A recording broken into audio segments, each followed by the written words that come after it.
ఓం నమో భగవతే వాసుదేవాయ. హరే కృష్ణ కృష్ణ కృష్ణ హరే హరే, హరే రామ రామ రామ హరే హరే. శ్రీమద్ భగవద్గీత యథాతథము, నవమ అధ్యాయము, పరమ గుహ్య జ్ఞానము. శ్లోకము సంఖ్య 5.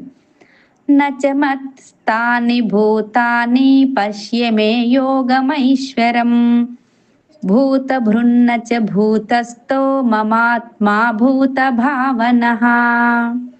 అనువాదము: అయినను సృష్టించబడిన సమస్తము నాలో స్థితిని కలిగి ఉండదు. అచింత్యమైన నా యోగైశ్వర్యమును చూడుము.